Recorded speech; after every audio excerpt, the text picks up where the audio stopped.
The rain hammered against the windows of Central Hospital like bullets against concrete, each drop a harsh reminder that nothing about this Friday night was going according to plan.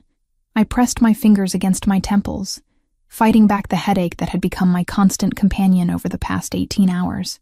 The ICU smelled of antiseptic and desperation, a cocktail I'd grown accustomed to during my 4 years as a nurse here. But tonight the metallic scent of blood seemed thicker, more suffocating. "Montenegro, you're up," Dr. Patel called from behind the nurse's station, not bothering to look up from his tablet. His voice carried that particular exhaustion that came with emergency situations stretching far beyond their expected duration. "Room 314.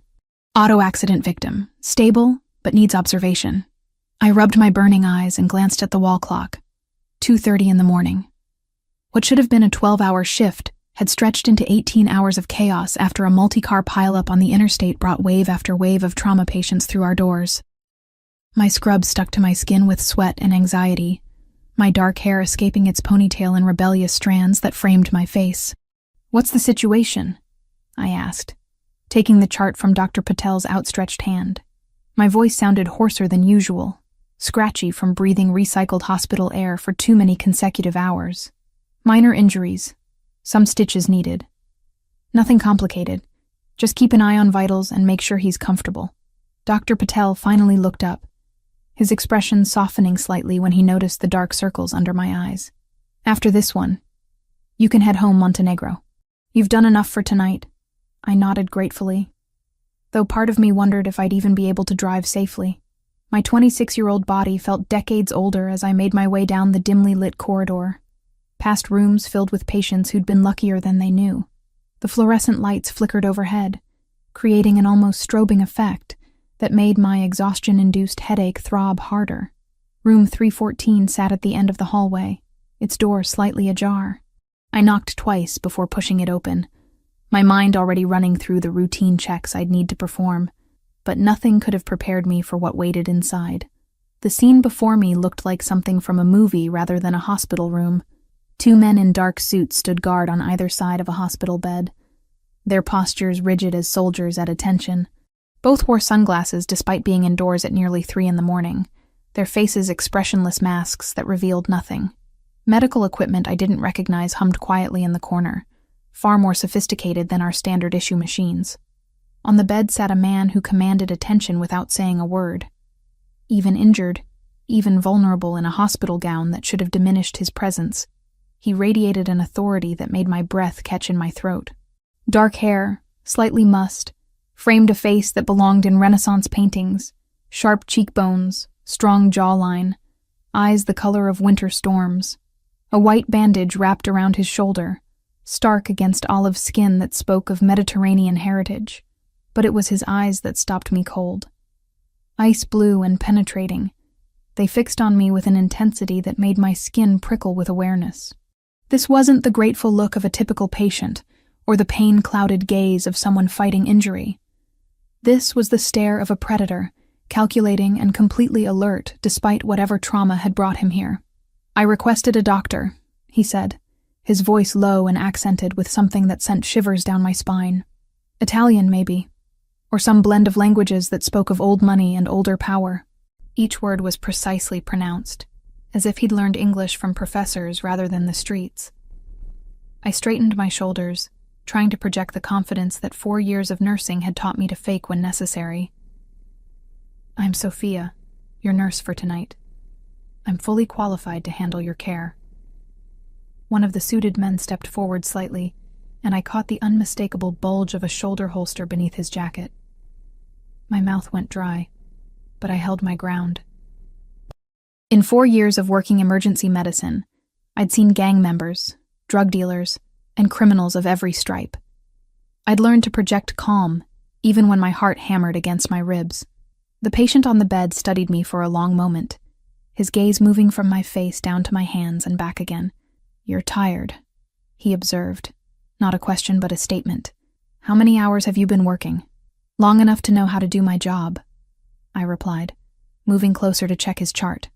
"Let me take a look at that shoulder." "Leave us," he said suddenly, addressing the men in suits. For a moment, I thought he was speaking to me, but the guards exchanged glances before one of them spoke. "Sir, we should— now." One word, spoken quietly, but it carried the weight of absolute authority. The two men filed out without another protest, leaving me alone with a patient who clearly wasn't used to being denied anything. I approached the bed cautiously, my nursing instincts warring with an inexplicable sense of danger. "What happened to your shoulder?" He watched me with those unsettling eyes as I reached for the bandage. "Does it matter?" "It helps me assess the risk of complications." I peeled back the dressing carefully, revealing a neat line of sutures that looked professionally done. Not the work of our emergency room staff. "This is excellent surgical work. Who treated you?" "Someone discreet." His gaze never left my face as I examined the wound.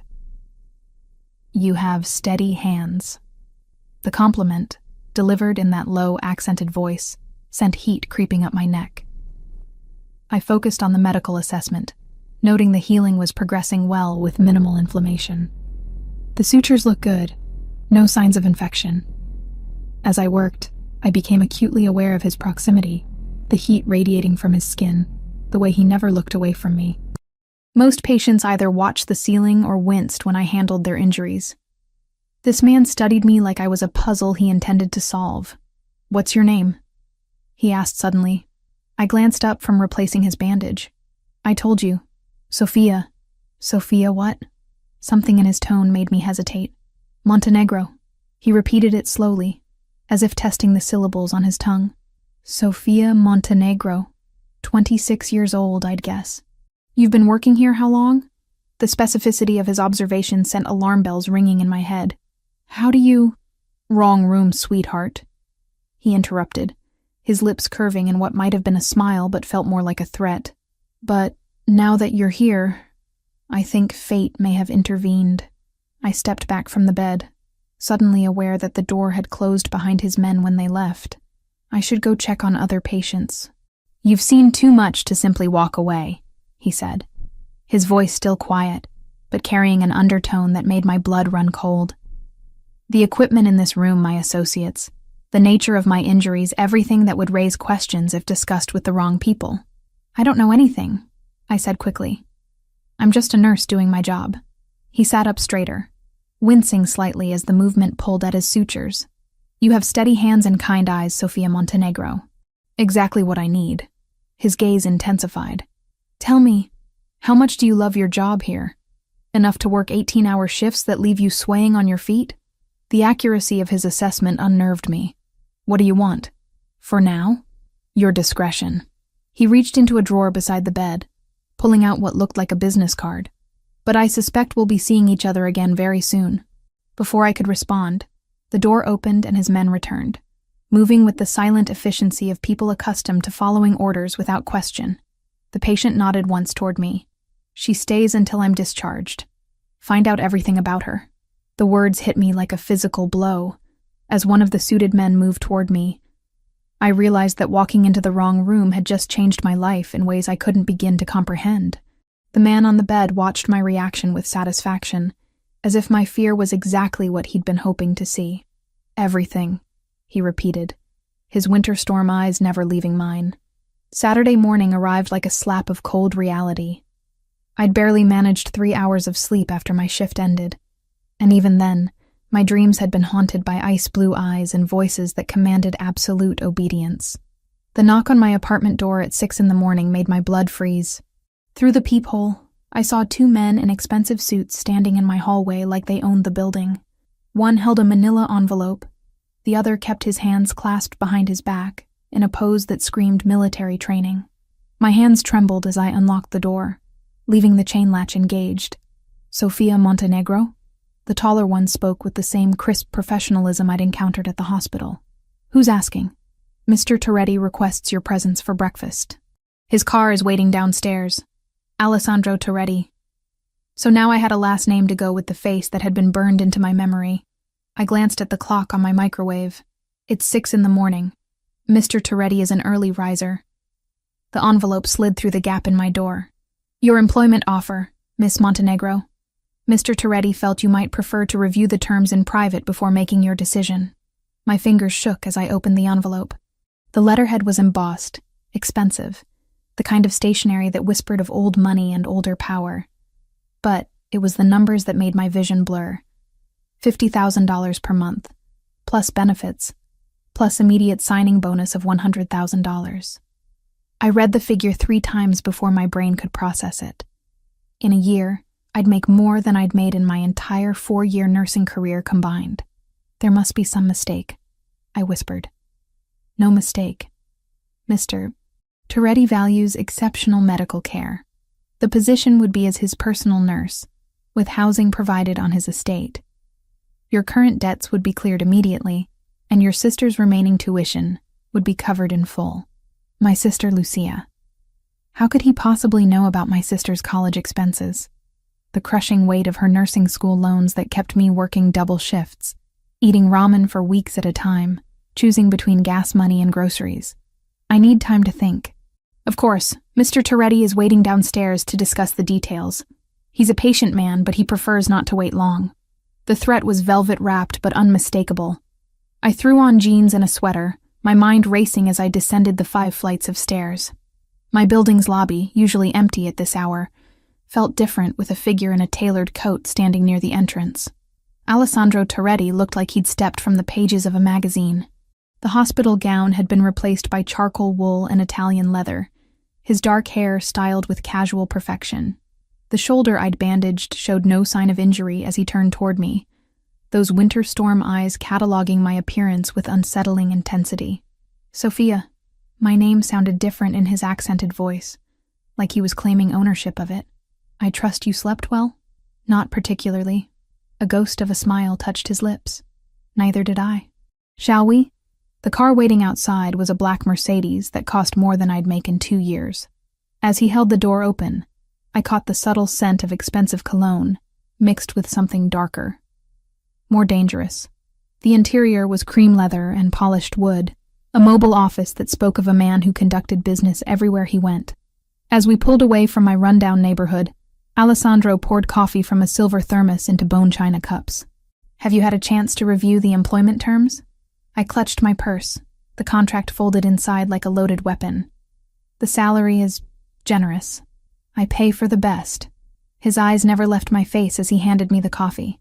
Tell me, Sophia, what do you know about my family? The careful way he said family sent warnings racing along my spine. Nothing. Refreshing honesty. He settled back against the leather seats. The Toretti family has been in business for 3 generations. We value loyalty, discretion, and competence above all else. The car turned onto roads I'd never seen before, away from the city and into areas where houses became estates, where privacy was measured in acres rather than thin apartment walls. Trees lined the drive as we passed through wrought iron gates that whispered open at our approach. What kind of business? I asked, though part of me already knew I wouldn't like the answer. Import and export, real estate development, investment management. Each word was precisely chosen, revealing nothing while confirming everything. The kind of business that sometimes requires medical discretion. The mansion that came into view took my breath away. Not ostentatious like a nouveau riche display, but elegant in the way that only old money could achieve. Stone and glass merged seamlessly, surrounded by gardens that probably employed more staff than my entire hospital floor. This is your home? One of them. He opened his door as we stopped under a covered portico. Come, I'd like to show you what you'd be protecting. The interior was a masterpiece of understated luxury. Marble floors that gleamed like mirrors, artwork that belonged in museums, ceilings that soared toward skylights that bathed everything in natural light. A woman in her 50s appeared, dressed in a simple uniform, but carrying herself with quiet authority. This is Mrs. Chen, my head of household staff, Alessandro explained. Mrs. Chen, Miss Montenegro will be joining us for breakfast. The older woman's eyes assessed me with the efficiency of someone accustomed to evaluating people quickly. A pleasure, Miss Montenegro. Breakfast is served on the terrace whenever you're ready. As we walked through rooms that each cost more than most people's houses, Alessandro spoke casually about the property. The gym, the library, the medical wing that was better equipped than some small hospitals. But it was his study that revealed the most about the man I was dealing with. Bookshelves lined the walls, filled with volumes on business, philosophy, Military strategy. Behind an enormous desk sat a high-backed leather chair that looked like a throne, but it was the photographs that caught my attention, family portraits spanning decades. Men who shared Alessandro's sharp features and calculating eyes. 3 generations, he said, noticing my interest. My grandfather came from Sicily with nothing but ambition and a strong back. My father expanded our reach along the eastern seaboard, and now it falls to me to secure our future. On the terrace, a table had been set with fine china and crystal glasses that caught the morning light like prisms. The view stretched across manicured lawns toward distant mountains, peaceful and serene in a way that made the danger I sensed feel like imagination. Alessandro held out my chair like a gentleman, but his touch at my elbow sent electricity racing up my arm. The position I'm offering comes with certain requirements, Sophia. Absolute discretion being paramount. What exactly would my duties involve? He poured orange juice that probably cost more per glass than I made per hour. General medical care, wound treatment, monitoring health conditions that require privacy. Nothing beyond your current skill set. The way he said privacy made it clear that his medical needs wouldn't be found in any textbook. The salary you're offering is 10 times what I make now. What aren't you telling me? For the first time since I'd met him, Alessandro's expression shifted to something that might have been respect. You're intelligent. Good. Intelligence is a quality I value highly. He set down his glass with deliberate care. 3 families saw cars leaving that hospital room last night, Sophia. You've been marked as someone connected to me, whether you choose to be or not. The breakfast suddenly tasted like ash in my mouth. Marked how? My world operates on perception and reputation. The fact that I allowed you to leave that room alive means something to people who make their living reading between lines. His voice remained calm, conversational, as if he were discussing the weather rather than my potential death sentence. You're safer under my protection than trying to pretend last night never happened. I pushed back from the table, my chair scraping against stone. You're saying I don't have a choice. You always have choices, Sophia. But some choices come with consequences you might not survive. Alessandro stood as well, his height casting a shadow across my face. I'm offering you a solution that benefits us both. You get financial security beyond your wildest dreams, and I get a medical professional I can trust implicitly. And if I refuse, his smile was sharp as a blade, then I wish you the best of luck returning to your previous life, though I should mention that your sister Lucia is entering her final semester at St. Mary's College of Nursing. Excellent school. Expensive tuition. The threat was so subtle it took me a moment to recognize it. Not against Lucia directly, but the implication that my refusal might affect her future hung in the air like smoke. You've researched my family. I research everyone who enters my life, however briefly. Alessandro moved closer, close enough that I caught the warmth radiating from his skin. You have $47,000 in student debt, Sophia. Your sister has $38,000 remaining on her loans. Your rent is 3 months behind, and you've been living on coffee and whatever you can grab from the hospital cafeteria for the past 2 weeks. Each fact hit like a physical blow. The complete invasion of my privacy, the casual way he discussed details of my life that I'd never shared with anyone. How? It's remarkable what public records can reveal to someone with the right connections. His hand touched my cheek, fingers tracing the line of exhaustion I knew marked my face. You're killing yourself trying to keep your head above water, Principessa. I'm offering you a lifeboat.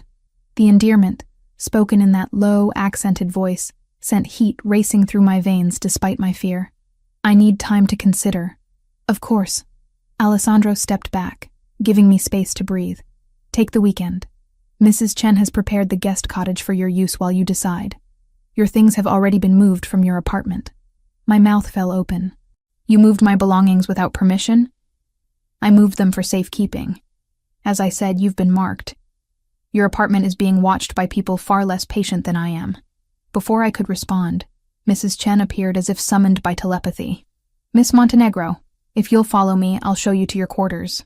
Your sister called to confirm she received the tuition payment. The world tilted beneath my feet. What tuition payment? Alessandro's smile was answer enough. Lucia's final semester, paid in full, while I'd been eating breakfast and pretending I had choices. Monday morning, Sophia, he said as Mrs. Chen waited patiently. I'll need your answer by Monday morning. as I followed the housekeeper toward what would either become my salvation or my beautiful prison. I realized that Alessandro Toretti hadn't been offering me a job at all. He'd been informing me of my new reality. Monday morning arrived with the weight of an ultimatum hanging over my head like a sword. I'd spent the weekend pacing the guest cottage, a luxurious space that felt more like a gilded prison with its marble countertops and silk curtains. The irony wasn't lost on me that I was debating my future while surrounded by more luxury than I'd seen in my entire 26 years.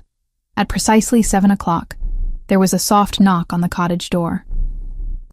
Not the demanding pound I'd expected, but the polite rap of someone who didn't need to force entry because they already owned everything inside. Mrs. Chen stood on the threshold, her expression neutral, but her eyes kind. "Good morning, Miss Montenegro. Mr. Toretti requests that you join him for breakfast. I haven't made my decision yet. He's aware of that. He simply wishes to discuss the morning routine you would follow, should you accept his offer." The careful way she phrased it made it clear that refusing wasn't truly an option. I'd already learned that Alessandro Toretti was a man who preferred the illusion of choice to outright coercion, but the end result was the same. I dressed carefully in jeans and a sweater from my hastily packed belongings, trying to project confidence I didn't feel. The main house was already humming with quiet activity servants moving through corridors with the efficiency of people who understood that their employer valued competence above all else. Alessandro waited in a breakfast room I hadn't seen during my previous visit, smaller and more intimate than the formal dining room. Sunlight streamed through floor-to-ceiling windows that overlooked gardens, where men in suits maintained strategic positions among the roses. Even his landscapers were armed. "Sophia." He rose as I entered, that simple courtesy somehow more unsettling than if he'd remained seated. "I trust you slept well in the cottage. As well as someone can when they're being held prisoner." A ghost of a smile touched his lips. "You're not a prisoner. You're a guest who happens to have information that could get her killed if she returns to her previous life." He held out my chair, and I caught the scent of his cologne mixed with something else, coffee, expensive soap, and an underlying hint of danger that seemed to cling to him like smoke. "Tell me about the morning routine," I said, settling into the chair and trying to ignore the way his fingers brushed my shoulder as he pushed it in. Alessandro poured coffee from a silver pot, his movements precise and controlled. "I wake at 5:30. Physical training until 6:15, shower, then breakfast. You would join me at 7 to review any medical concerns for the day." "What kind of medical concerns?" "I suffer from chronic insomnia, stress-related tension that sometimes manifests as severe headaches, occasional injuries that require discreet treatment." His blue eyes met mine over the rim of his cup. "The shoulder wound you treated was not unusual." The casual way he discussed getting shot made my stomach clench. "How often do you require treatment for injuries?" "Often enough that having a qualified medical professional on staff is a necessity rather than a luxury." Alessandro set down his cup with deliberate care. "Tell me, Sophia, what do you know about my family's business?" The question I'd been dreading since Saturday morning. "Import and export, real estate development, investment management. All true, as far as they go." He leaned back in his chair, studying me with those unsettling eyes. "But incomplete. My family operates in spaces where traditional legal remedies are insufficient. We provide solutions to problems that the authorities either can't or won't address." "You're talking about organized crime." "I'm talking about order in places where chaos would otherwise reign." Alessandro's voice remained calm, conversational, as if we were discussing the weather rather than illegal activities. 3 generations of Torettis have built something that provides stability and prosperity for hundreds of families. That kind of legacy requires certain practical approaches to problem solving. A woman in uniform appeared silently to refill our coffee cups and place a plate of pastries between us. She moved with the same quiet efficiency I'd noticed in all of Alessandro's staff. There one moment, and gone the next. And if I can't accept that kind of work, then you're free to leave. Alessandro reached across the table, his fingers touching mine with surprising gentleness. "But understand that the world you'd be returning to is one where your connection to me makes you a target, where your sister's safety depends on factors beyond my control." The threat was so softly spoken it took me a moment to recognize it. Not a direct promise of harm, but a reminder that protection could be withdrawn as easily as it had been offered. I pulled my hand free, needing the distance to think clearly. What would my actual duties involve? General medical care, wound treatment, monitoring chronic conditions, medication management. Alessandro's gaze never left my face. Absolute discretion regarding everything you see, hear, or treat. No reports to authorities. No documentation that could be subpoenaed. Precisely. The breakfast suddenly tasted like ash in my mouth. Everything I'd been trained to do as a nurse ran counter to what he was asking. Documentation was patient safety. Reporting suspicious injuries was the law. What he wanted was complicity in covering up violence. I need to think about this. Of course. Alessandro stood as I pushed back from the table. Mrs. Chen will show you to the medical wing. I'd like you to see what you'd be working with. The medical wing was more sophisticated than some hospitals where I'd worked. An examination room with equipment that probably cost more than my annual salary. A surgery suite that could have performed complex procedures. A pharmacy stocked with everything from basic antibiotics to controlled substances that would require DEA licenses to possess legally. Impressive, I admitted, running my hands over a cardiac monitor that was newer than anything at Central Hospital. I invest in the best. Alessandro appeared behind me, close enough that I could feel the heat radiating from his body. The question is whether you're willing to be part of that investment. I turned to face him, suddenly aware that we were alone in a soundproof room far from any potential witnesses. And if I say no, then I wish you luck, Principessa. The endearment sent heat racing through my veins despite my fear. But I should mention that your apartment building experienced a break-in yesterday evening. Nothing taken, but your unit was specifically targeted. My blood turned to ice. What? 3 men. Professional. They spent considerable time going through your personal belongings before my security team convinced them to leave. Alessandro's voice remained calm. Matter of fact, the superintendent has been compensated for the damage, and new locks have been installed. But the message was clear. What message? That your connection to me has been noted by people who lack my patience and respect for innocent civilians. His hand touched my cheek, fingers tracing the line of my jaw. You're safer here, Sophia, whether you work for me or not. The touch was gentle, almost tender, completely at odds with the implications of his words. I should have pulled away, should have been terrified by this man who spoke so casually of violence and danger. Instead, I found myself leaning into the contact, craving the comfort of human warmth in a world that had suddenly become unpredictable. My sister, I whispered, is being watched by a security team that makes the Secret Service look like mall cops. Alessandro's thumb brushed across my lower lip, and I couldn't suppress the shiver that ran through me. Nothing will happen to Lucia as long as you're under my protection. The implication was clear. My sister's safety was contingent on my cooperation.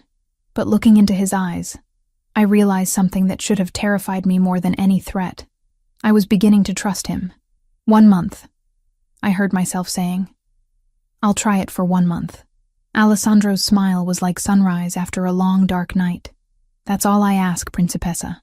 1 month to show you what life can be like when you don't have to worry about money, safety, or the future. As he leaned closer, his breath warm against my ear, I realized that Alessandro Toretti hadn't just offered me a job. He'd offered me a place in his world, with all the luxury and danger that entailed. And despite every instinct screaming that I was making a terrible mistake, I found myself wondering what it would feel like to belong somewhere for the first time in years. Even if that somewhere happened to be the empire of a man who could destroy me with a whisper, the cottage suddenly felt less like a prison and more like a sanctuary. And that realization was more terrifying than anything he'd said about enemies or break-ins, because it meant I was already beginning to fall under the spell of Alessandro Toretti, and I wasn't entirely sure I wanted to resist. Friday arrived with an edge of tension that had been building all week.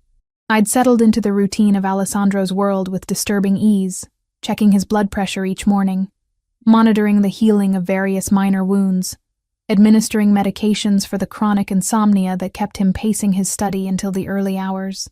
But there was something different about this particular morning, an undercurrent of urgency that made the staff move with heightened efficiency. Alessandro was waiting in the breakfast room when I arrived at 7, but instead of his usual composed demeanor, he was speaking rapidly into his phone in Italian. The words were too fast for me to follow. but the tone was unmistakably tense. When he saw me, he ended the call with a sharp command and set the phone aside. "We have a situation," he said without preamble. "I may need medical attention today, and I wanted to prepare you." My stomach tightened. What kind of situation? The kind where my diplomatic approach has failed, and more direct methods become necessary. Alessandro's ice-blue eyes met mine across the table. 3 families have been pressuring me for weeks about territory disputes. Today, we resolve those disputes permanently. The casual way he discussed violence still unsettled me, even after a week of living in his world. "Are you expecting to be injured?" "I'm expecting that not everyone will survive the day." His hand touched mine across the table, fingers warm against my suddenly cold skin. "But I have an advantage they don't know about." "Which is?" "A highly skilled medical professional who can patch me up without asking inconvenient questions." Alessandro's smile was sharp as a blade. "Stay close to your phone today, Principessa. I may need you on short notice." The endearment sent heat racing through my veins despite my fear. Over the past week, I'd found myself looking forward to these morning conversations, to the way his eyes tracked my movements, to the careful way he touched my hand or shoulder when reviewing his medical files. It was dangerous territory, and I knew it. At precisely noon, my phone buzzed with a text message that made my blood run cold. "Medical emergency. Come to Warehouse District. Address attached. Bring everything." I'd prepared for this moment all week, keeping a medical kit stocked with trauma supplies, blood products, even surgical instruments that shouldn't have been available outside a hospital setting. The car that waited for me was one I'd seen before, but the man behind the wheel was someone new, a driver whose knuckles bore the telltale scars of someone who'd learned to fight with his hands. The Warehouse District was a maze of abandoned buildings and empty lots, the kind of place where screams wouldn't carry and blood could be washed away without questions. We pulled up to a nondescript building where men in suits stood guard, their positions strategic enough to control all approaches. Inside, the warehouse had been converted into something that looked like a cross between a conference room and an interrogation chamber. Tables, chairs, and in the center of the space, Alessandro stood with 2 other men, all of them wearing expensive suits that couldn't quite hide the tension radiating from their bodies. But it was the 4th man that made me freeze. He sat tied to a chair, blood streaming from his nose, his expensive suit torn and stained. Even injured, even humiliated, there was something about his posture that suggested he was accustomed to being the most dangerous person in any room. "Sophia," Alessandro's voice cut through my shock. "Meet Viktor Petrov. He's the reason your apartment was broken into last week." The Russian accent was thick when Petrov spoke, his words slurred by what was obviously a broken jaw. "So this is the little nurse who has captured Alessandro's attention. Pretty thing. I can see the appeal." Alessandro moved with fluid grace, his fist connecting with Petrov's temple hard enough to snap the man's head sideways. "You'll speak respectfully of my medical staff, or you won't speak at all." The casual violence should have horrified me. Instead, I found myself studying Petrov's injuries with clinical detachment, cataloging the damage and mentally reviewing treatment protocols. When had I become someone who could watch a man being tortured and think only of medical procedures? "The photographs," Alessandro continued, his voice conversational despite the circumstances. "The ones your men took of Sophia at the hospital, at her apartment, following her to work. I'd like to know who else has seen them." Petrov spat blood onto the concrete floor. "Many people. Insurance, you might say." Alessandro's expression didn't change, but I saw the subtle shift in his stance, the way his shoulders tensed. "How many people, Victor?" "Enough that killing me solves nothing. The girl is marked, Toretti. She belongs to my organization now, whether she knows it or not." The words hit me like a physical blow. Marked. Belonged to them. I'd known intellectually that my connection to Alessandro put me in danger, but hearing it spoken so casually made it real in a way that turned my knees to water. Alessandro moved closer to where I stood, his hand finding the small of my back in a gesture that was both protective and possessive. "Nobody owns Sofia Montenegro except Sofia Montenegro. But since you seem to have forgotten how respect works, let me remind you. What happened next was swift and brutal." Alessandro moved with the efficiency of someone who'd learned violence as a survival skill, his hands finding pressure points that dropped Petrov into unconsciousness without causing permanent damage. Professional, controlled, terrifying.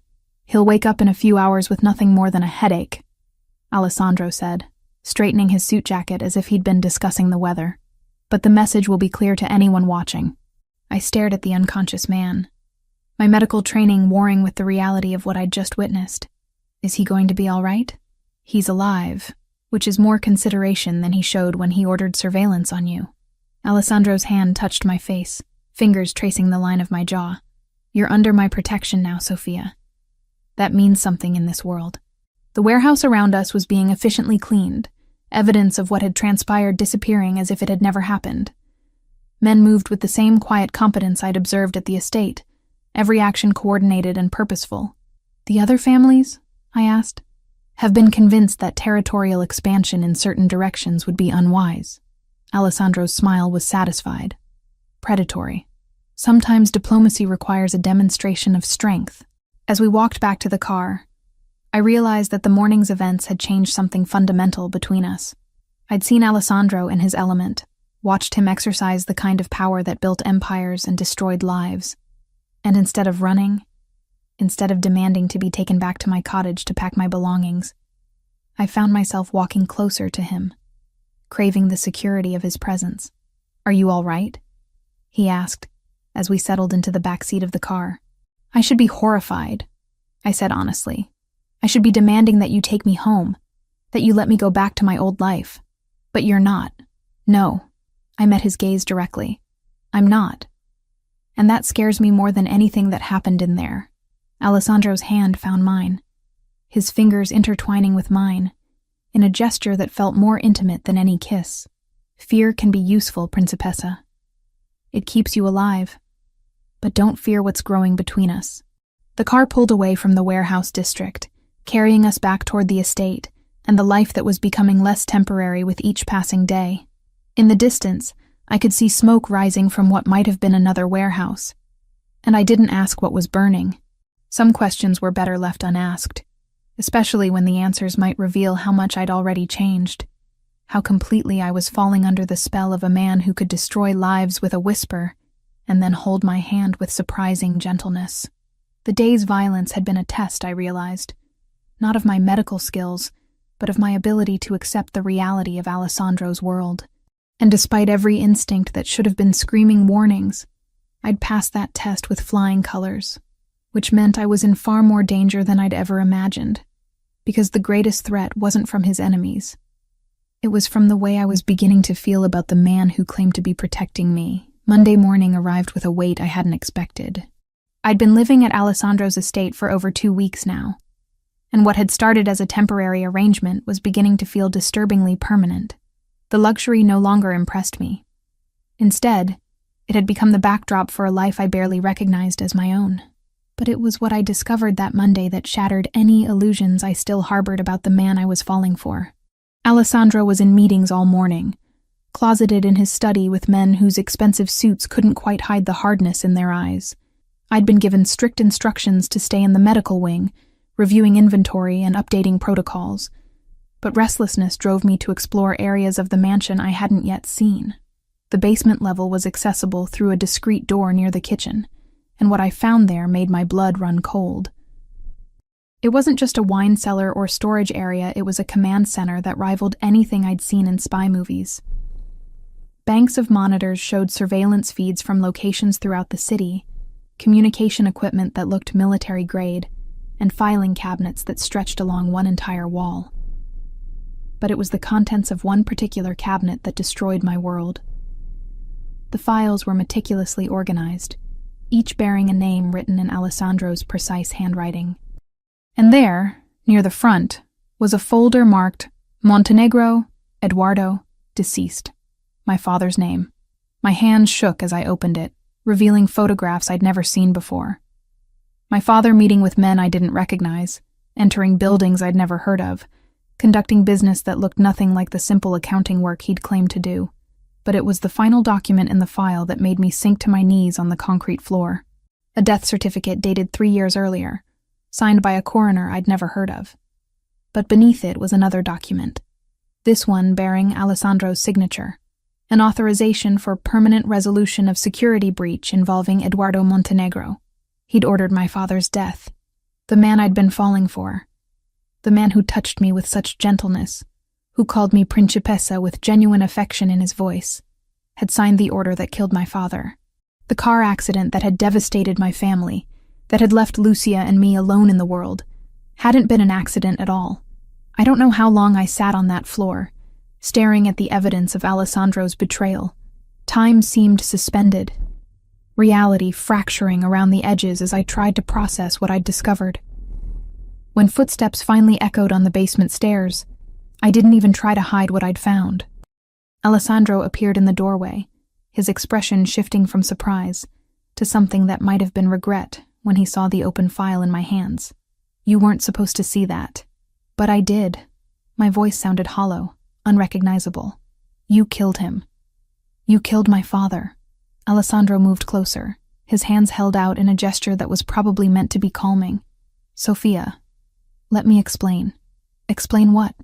I stood on unsteady legs, the file clutched against my chest like a shield. "How you murdered an innocent man. How you've been lying to me for weeks. Your father wasn't innocent." Alessandro's voice was quiet, controlled, but I could see the tension in his shoulders.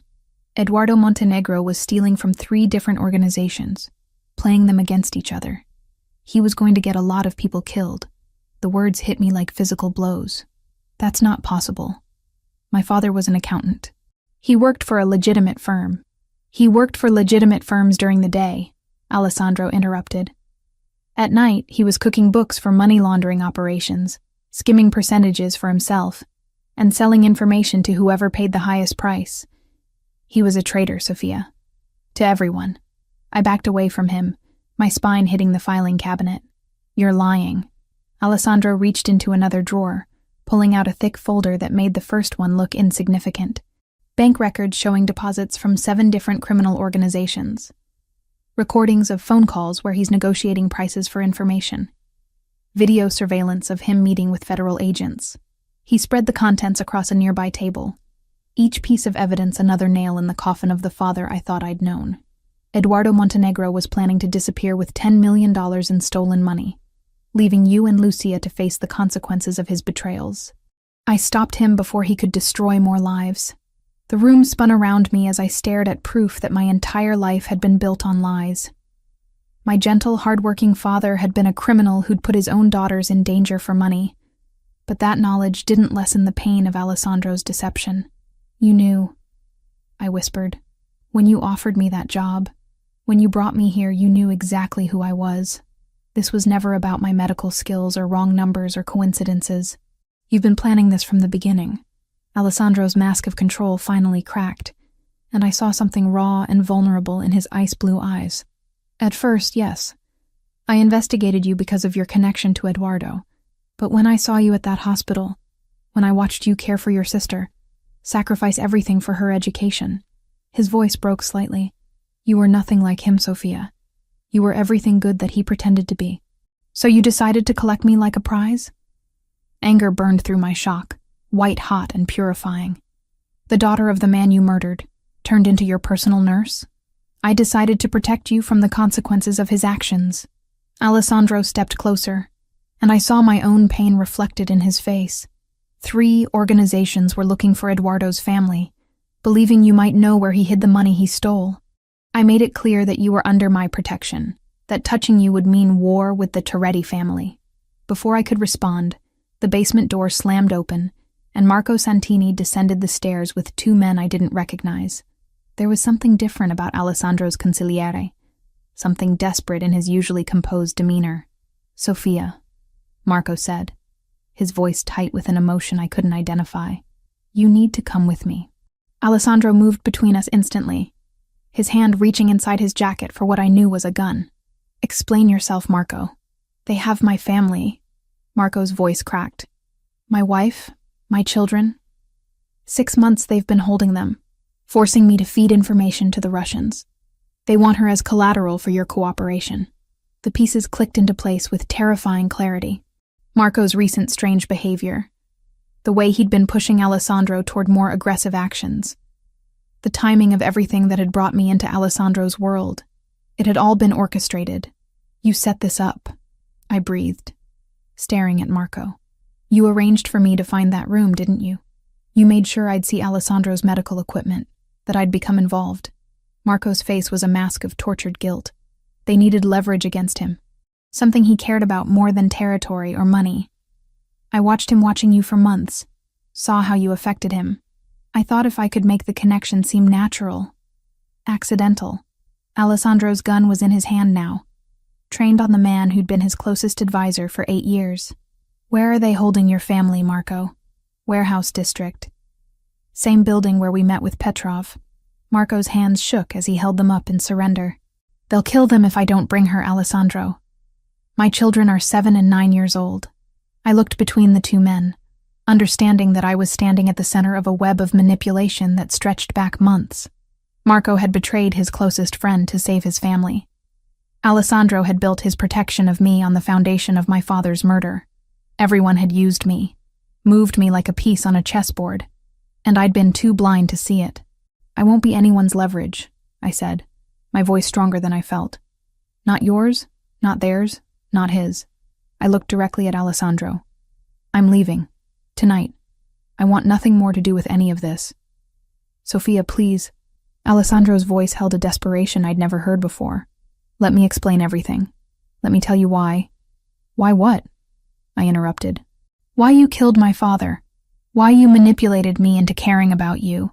Why you made me feel safe when I was actually in more danger than I'd ever imagined. Before he could answer, I walked toward the stairs, leaving both men frozen in the basement, surrounded by the evidence of their respective betrayals. Marco called after me, something about protection and consequences, but I didn't stop. In the medical wing, I gathered my few personal belongings with mechanical efficiency. The luxury clothes Alessandro had provided, the jewelry, the expensive gifts, all of it stayed behind. I wanted nothing that connected me to this world of beautiful lies and deadly truths. Mrs. Chen appeared in the doorway as I finished packing, her expression unreadable. Miss Montenegro, Mr. Toretti asked me to remind you that your apartment is still being watched. Your sister's safety. Tell Mr. Toretti that I'll take my chances with his enemies rather than stay under the protection of my father's murderer, I said, shouldering my bag.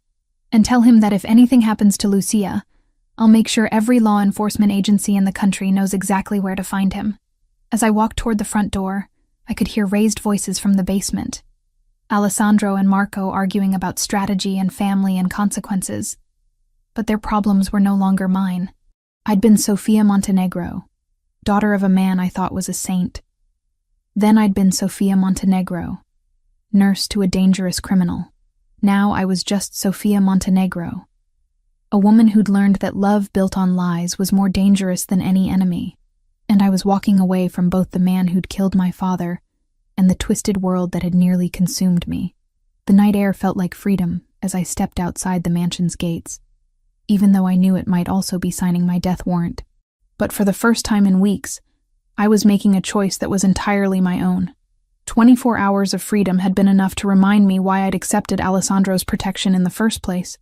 The motel room I'd rented with my last $300 had broken locks, stained carpets, and windows that didn't quite close properly. But worse than the squalid surroundings were the men in dark cars who'd appeared outside within hours of my arrival. I wasn't naive enough to believe they were Alessandro's people. These men had a different energy, something colder and more brutal than the disciplined professionalism of the Toretti family soldiers. When I'd tried to leave for food that afternoon, one had followed me to the corner store, standing close enough that I could smell the cigarettes on his breath and see the scar running from his temple to his jaw. "Pretty little nurse," he'd said in accented English that made my skin crawl. "You are very far from home, da?"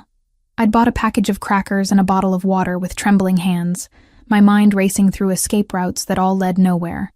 By evening, I understood that Alessandro had been right about one thing: my connection to him had marked me in ways that wouldn't disappear, simply because I'd walked away from his protection. The knock on my motel room door at 9 p.m. was soft, but persistent. Different from the aggressive pounding I'd expected from the Russian surveillance team. When I peered through the grimy peephole, I saw a figure I didn't recognize, a woman with silver-streaked black hair and kind eyes that reminded me of Mrs. Chen. "Who is it?" I called through the door. "My name is Rosa Benedetti. Marco Santini sent me." Marco's name sent ice through my veins. The man who'd betrayed Alessandro, who'd manipulated me into becoming leverage against the only person who'd ever truly protected me. But something in the woman's voice made me crack the door open, leaving the chain latch engaged. "What do you want?" Rosa held up her hands, showing they were empty. "To give you information that might save your life. And Alessandro's." Against every instinct screaming at me to keep the door locked, I let her inside. She moved with the careful efficiency of someone accustomed to dangerous situations, checking the windows and door locks before settling into the room's single chair. "You must be wondering why Marco would send help," she said, her accent carrying hints of old-world Italy. "The truth is, he didn't. I am here because I have been watching his family situation for months, and tonight, events have escalated beyond anything he anticipated. I don't understand." Rosa reached into her purse, withdrawing photographs that made my stomach lurch. A woman with dark hair and terrified eyes, 2 children who couldn't have been older than 10, all of them chained in what looked like a warehouse basement. "Marco's wife and children," Rosa explained. "The Russians have been holding them for 6 months, forcing Marco to feed them information about Alessandro's operations. But they were never planning to release them. Tonight, they gave Marco a final ultimatum: either deliver you to them or watch his family die on live video." The room spun around me as the implications sank in. "He's going to betray Alessandro again. He already has." Rosa's expression was grim. 2 hours ago, Marco told the Russians about Alessandro's location, his security protocols, his medical condition. "They are planning a coordinated attack on the estate tonight, designed to capture both you and Alessandro. But I'm not there anymore. Which is why Marco is now trying to convince Alessandro to meet with him away from the estate's security. He believes if he can deliver Alessandro alone, they might spare his children." Rosa leaned forward. "He is wrong. The Russians plan to kill Marco's family regardless. They have no intention of leaving witnesses." I pressed my hands to my face, trying to process the nightmare that my life had become. "Why are you telling me this? Who are you?" "I am Marco's sister. I've been trying to find his family for months, following the Russians, mapping their operations." Rosa's voice hardened. "Tonight, I located where they are being held. It is a warehouse in the industrial district, the same location where Alessandro met with Viktor Petrov last week." The pieces clicked into place with terrifying clarity. They're using the same location because they know Alessandro has intelligence about its layout. Precisely. They want him to walk into familiar territory where he believes he has advantages. But they have modified the building, added new security measures, turned his knowledge against him.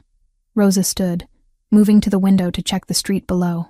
"The men watching you are not just surveillance, Sophia. They are waiting for orders to take you. Marco promised to deliver you before midnight, and when he cannot, they will simply collect you themselves." My phone buzzed with a text message that made my blood freeze. "Unknown number. Message in broken English. 1 hour.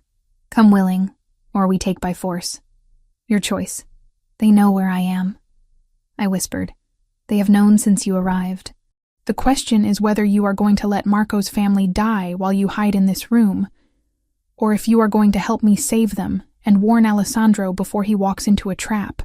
The moral weight of the choice settled on my shoulders like a lead blanket. I'd walked away from Alessandro's world, determined never to be anyone's pawn again. But now, 3 innocent children were going to die because of decisions made in that world, and I had the power to stop it. "What's your plan?" Rosa's smile was sharp as a blade. "We save Marco's family first, then we warn Alessandro. But it will require medical skills, knowledge of the warehouse layout, and someone the Russians believe is coming willingly. Me. You." Rosa moved to the door, checking the hallway.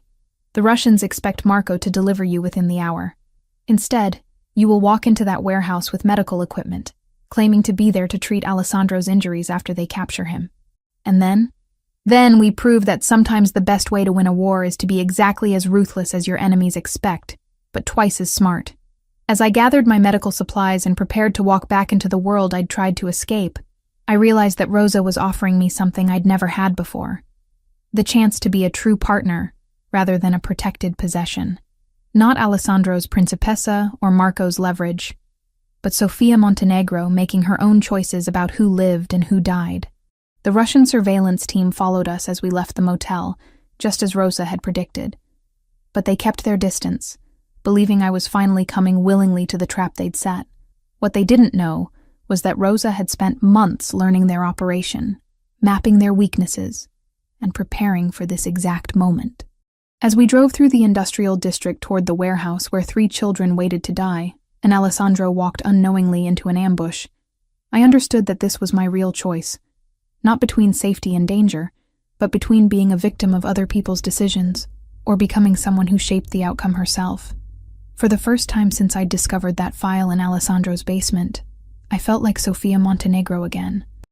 Not the daughter of a murdered criminal or the prized possession of a mafia boss, but a woman with steady hands and the courage to use them when lives hung in the balance. The warehouse district at midnight looked like something from a noir film, all shadows and industrial decay lit by sparse streetlights that created more darkness than illumination. Rosa had mapped the building's modifications over the past week, and her intelligence was terrifyingly comprehensive. The Russians had turned the space into a fortress, with new steel reinforcement, electronic surveillance, and strategic choke points designed to funnel intruders into killing zones. But they hadn't counted on someone walking in the front door. I clutched my medical bag tighter as Rosa and I approached the main entrance, my heart hammering against my ribs with each step. The plan was audacious in its simplicity. I would present myself as Alessandro's personal medical staff, claiming to be there to treat him after his capture. Rosa would slip in through the service entrance she'd identified during her reconnaissance. 2 guards flanked the main door, both carrying assault rifles with the casual familiarity of men who'd used them often. They straightened as we approached, their eyes tracking our movement with predatory attention. "You are the nurse?" The larger one spoke with a thick Russian accent, his English carefully pronounced but heavily inflected. "Marco Santini. He said you would come." "I'm here to provide medical treatment," I replied, forcing my voice to remain steady. "I understand there may be injuries that require immediate attention." The second guard spoke rapidly into a radio, receiving confirmation before stepping aside. "Boss wants to see you first. Leave bag here." "The medical supplies stay with me," I said, channeling every ounce of authority I'd learned from years of dealing with difficult patients and demanding doctors. "If you want professional medical care, you don't separate a nurse from her equipment." The guards exchanged glances before the first one shrugged. "Dmitri will escort you. Try nothing stupid, little nurse. Many people die tonight if you cause problems." Inside, the warehouse had been transformed into something that resembled a military command center. Banks of monitors showed various angles of the surrounding streets, while armed men positioned themselves at strategic intervals throughout the space. In the center, a man I recognized from surveillance photos as Viktor Petrov sat behind a table laden with communication equipment. But it was what I saw in the far corner that made my blood run cold. Marco's family, 3 figures huddled together in a makeshift cage, the woman and children barely visible in the shadows. They were alive, but their posture spoke of weeks of captivity and terror. "The famous Sofia Montenegro," Petrov said without looking up from his monitors. "Marco has told us so much about you, how you turned Alessandro Toretti from a calculating businessman into a lovesick fool. I'm here to provide medical treatment," I repeated. "Nothing more." "Oh, but you are so much more than that, little nurse." Petrov finally raised his eyes to meet mine, and I saw the cold intelligence that had built his criminal empire. "You are the key to breaking a man who has never shown weakness, never compromised, never allowed emotion to cloud his judgment."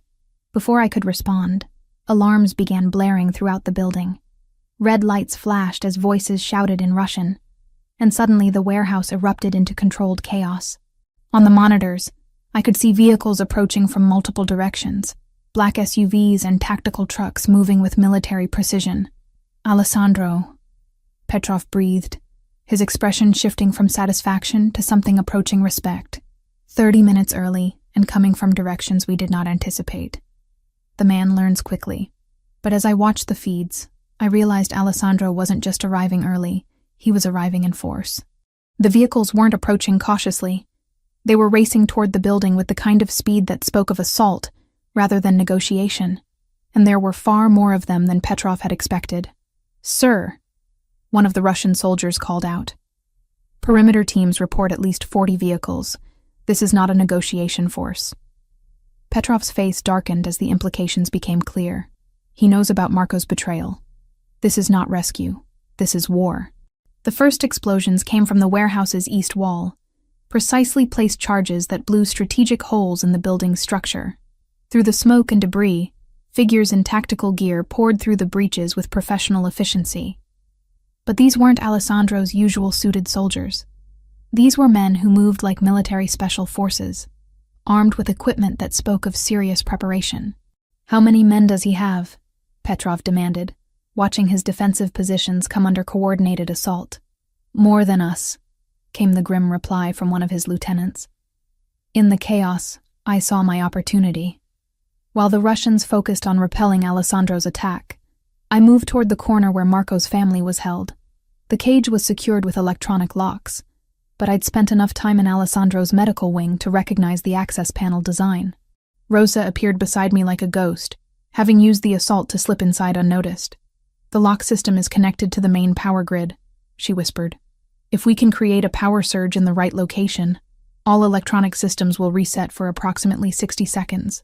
I looked at my medical bag, remembering the portable defibrillator I'd packed for trauma emergencies. "Can you get me to the main electrical panel?" Rosa's smile was fierce. "Follow me." We moved through the warehouse like ghosts, using the battle raging around us as cover. Alessandro's men were systematically destroying Petrov's defensive positions, but the Russians were fighting with the desperation of people who knew surrender meant death. Bullets sparked off concrete walls and shattered equipment as both sides engaged in urban warfare that would have done credit to professional armies. The electrical panel was located in a maintenance room near the building's center, protected by 2 guards who were more focused on the battle outside than potential sabotage inside. Rosa handled them with efficiency that spoke of extensive training, her movements fluid and deadly as she rendered both unconscious without raising an alarm. 30 seconds after the surge, Rosa said, as I prepared the defibrillator. "That's how long we have to get the family out and reach the extraction point." I charged the device to maximum output and connected the leads directly to the main power bus. "Where's the extraction point?" "Loading dock 3. Alessandro's men will be there." Rosa checked her watch. "Ready?" I triggered the defibrillator's discharge directly into the electrical system, sending thousands of volts racing through circuits designed for standard voltage. The effect was immediate and dramatic. Every light in the building went out, plunging the warehouse into darkness broken only by emergency lighting and the muzzle flashes of ongoing gunfire. We ran through the confusion toward Marco's family, the electronic locks clicking open as their power supply failed. The woman Maria, I remembered from Rosa's photos, looked up at us with eyes that had given up hope weeks ago. "We're getting you out," I said, helping her to her feet while Rosa gathered the children. "Your brother sent us." But as we moved toward the loading dock, I realized the battle had shifted. Alessandro's assault had been too successful, too coordinated. Petrov's men were collapsing faster than expected, and in their desperation, they were becoming unpredictable. "The nurse." Petrov's voice cut through the chaos as emergency lighting illuminated our movement. "Kill Toretti's little pet!" Gunfire erupted around us, forcing us to take cover behind industrial equipment. In the strobing light of weapons fire, I saw Alessandro himself leading a group of his men toward our position. Even in tactical gear, even in the middle of a firefight, he moved with that same controlled grace I'd watched him use to intimidate enemies, and gentle enough to comfort me after nightmares. Our eyes met across the warehouse floor, and for a moment, the battle seemed to pause. Then Petrov appeared behind him, pistol raised toward Alessandro's unprotected back. I moved without thinking, my medical training taking over. The scalpel from my bag flew with the precision of someone who'd spent years making exact incisions, catching Petrov in the throat with surgical accuracy. He dropped without a sound, his weapon clattering across the concrete floor. Alessandro spun toward the sound, saw Petrov's body, then looked back at me with an expression that contained surprise, admiration, and something deeper that I wasn't ready to name. "The family," I called over the diminishing gunfire. "They're safe." But even as Alessandro's men secured the warehouse, even as Rosa reunited with her brother's wife and children, I realized that everything had changed again. I'd just killed a man to protect Alessandro. Not in self-defense, not in the heat of panic, but with cold medical precision because I couldn't bear to watch him die, which meant that despite everything I'd discovered about my father, despite every lie and manipulation, despite my determination to walk away from his world, I was still completely, irrevocably in love with Alessandro Torretti, and judging by the way he was looking at me as he crossed the warehouse floor, stepping over the bodies of his enemies to reach me, he knew it too. The war was over. But the real battle for our future was just beginning. 3 months after the warehouse battle, I stood in front of a mirror in what had once been the guest cottage and was now officially my home, adjusting the silk dress that Alessandro had chosen for tonight's dinner. The reflection staring back at me was someone I barely recognized. The exhausted, frightened nurse who'd stumbled into the wrong hospital room had been replaced by a woman who moved with quiet confidence through a world of power and violence. The physical changes were obvious. The dark circles under my eyes had disappeared, replaced by the glow that came from regular meals, proper sleep, and the kind of security I'd never known existed. But the deeper transformation was something that showed in my posture, in the way I held my head, in the casual efficiency with which I now handled medical emergencies that would have once left me shaking. A soft knock interrupted my thoughts. "Come in."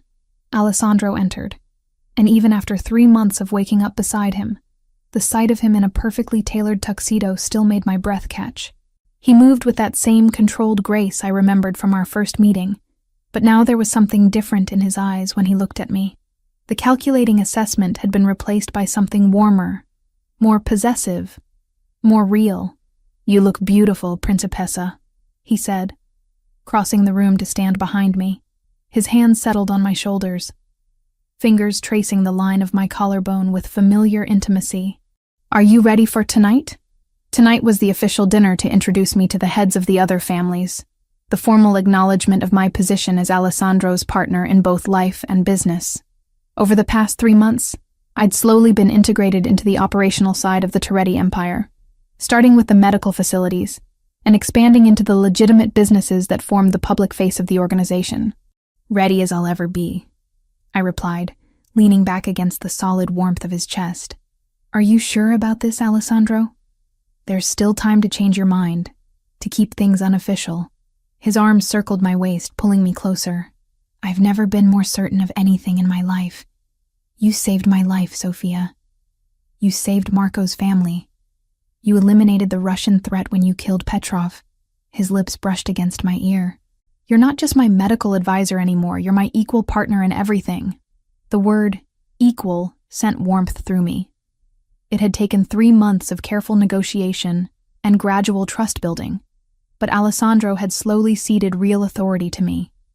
I now oversaw all medical operations for the family, managed the legitimate healthcare businesses that served as fronts for money laundering, and had a vote in strategic decisions that affected the organization's future.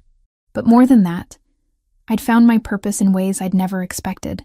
The network of clinics we'd established served both the criminal world and the legitimate community, providing healthcare to people who couldn't afford it elsewhere. I was still saving lives, just not in the way I'd originally imagined. "Mrs. Chen says the other families have already arrived," Alessandro continued, his reflection meeting mine in the mirror.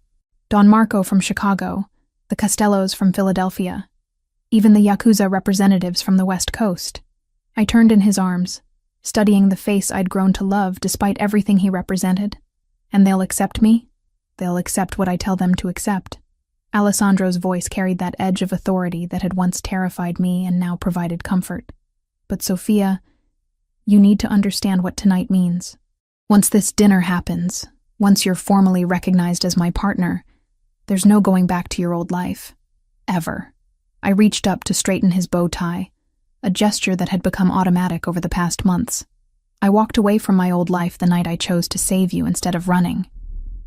The night I chose to become someone who could kill when necessary, instead of just heal." Alessandro caught my hands, bringing them to his lips to press kisses against my palms. "No regrets?" I thought about that question as we walked through the mansion toward the main dining room. No regrets about the luxury that surrounded me now. The security that meant I never had to worry about money or safety again. No regrets about the work I was doing, the lives I was saving through our network of medical facilities. No regrets about falling in love with a man who would destroy anyone who threatened me. But there were complexities I was still learning to navigate. The weight of authority that came with making life and death decisions for an organization that employed hundreds of people. The careful balance between the legitimate businesses and the criminal activities that funded them. The knowledge that my hands, which had once only been used for healing, were now capable of violence when necessary. The main dining room had been transformed for tonight's gathering. Crystal glasses caught the light from chandeliers that probably cost more than most people's houses, while the table had been set with china that belonged in museums. But it was the guests that commanded attention, 12 men and 3 women, who represented the most powerful criminal organizations on the East Coast. Alessandro's hand found the small of my back as we entered, a gesture of both support and possession. Conversations quieted as attention focused on us, and I felt the weight of assessment from people who were accustomed to evaluating threats and opportunities with surgical precision. "Gentlemen, ladies," Alessandro said, his voice carrying easily through the room. "I'd like you to meet Dr. Sofia Montenegro, my partner in all business matters, and the woman who will be taking over medical operations for our collective interests." The title doctor was a strategic choice we'd made together. While I wasn't technically a physician, my expanded role in the organization's medical networks justified the upgrade, and it carried more authority in rooms like this than nurse would have. Don Marco Castellano, a man in his 70s whose reputation for ruthlessness was legendary, rose from his seat. "Miss Montenegro, your reputation precedes you. Alessandro tells us you eliminated Victor Petrov personally." "The situation required immediate action," I replied, keeping my voice steady and professional. "Mr. Petrov posed a direct threat to organizational stability. Something that might have been approval flickered in the old man's eyes. Spoken like someone who understands business necessities. "Welcome to the family, Dr. Montenegro." The dinner that followed was an education in power dynamics that no medical school could have provided. Conversations flowed between legitimate business concerns and thinly veiled discussions of territorial disputes, while I found myself contributing insights about healthcare regulations that could affect money laundering operations and medical infrastructure that could serve multiple organizational needs. But it was during dessert that the real test came. "Dr. Montenegro," said Elena Yakuza, one of the few other women in the room and someone whose delicate appearance masked a reputation for extraordinary violence. "There are rumors that you were reluctant to join this life, that Alessandro had to convince you to accept your current position." The room went quiet, everyone understanding that this was more than casual conversation. Elena was testing whether I was truly committed to this world, or still harboring thoughts of returning to civilian life. "Mrs. Yakuza," I replied, meeting her gaze directly. 3 months ago, I was a hospital nurse working double shifts to pay my sister's college tuition. Tonight, I'm sitting at a table with the most powerful people on the Eastern Seaboard, with the authority to make decisions that affect thousands of lives. I paused, letting the weight of my next words settle. Reluctance and commitment aren't mutually exclusive. The question isn't whether I chose this life willingly, but whether I've proven myself worthy of the trust you're all placing in me. Elena's smile was sharp as a blade. "And have you? Ask the 47 doctors and nurses now employed in our medical network. Ask the 3,000 patients who've received treatment in our clinics this quarter. Ask Victor Petrov." I kept my voice calm, professional. "Oh, wait. You can't ask him. He's dead." The laughter that followed was genuine, breaking the tension and signaling acceptance in ways that no formal vote could have achieved. But it was Alessandro's expression that mattered most to me. The pride and satisfaction in his eyes, as he watched me hold my own in a room full of people who could order deaths with a whisper. Later, as the guests departed and we stood on the mansion's front steps, watching their motorcades disappear into the night, Alessandro pulled me close against the evening chill. "How do you feel?" he asked. "Like Sofia Montenegro just officially died," I replied honestly, "and Dr. Sofia Toretti was born." Alessandro's sharp intake of breath told me he'd caught the significance of the name change I'd implied. We hadn't discussed marriage formally, but tonight had made it clear that our partnership was permanent in ways that went beyond business arrangements. Sofia Toretti, he repeated, testing the sound of it. I liked the way that sounds. As we walked back into the mansion that had become home, past the medical wing where I'd save lives tomorrow, and the study where I'd help plan operations that might end them, I realized that I'd found something I'd never known I was looking for. Not just love, not just security, but purpose that used every part of who I was, the healer, the protector, the woman capable of both infinite compassion and necessary violence. The girl who'd entered the wrong hospital room 6 months ago was gone forever. In her place stood someone who could walk between worlds, who could save lives in the morning and eliminate threats in the evening, who could be both Alessandro's equal partner and his greatest strength. I'd found my place in his darkness, and he'd found his light in my healing hands. Together, we'd built something that was greater than either of us alone, an empire that balanced violence with mercy, power with responsibility, love with the kind of loyalty that could withstand anything the world threw at us.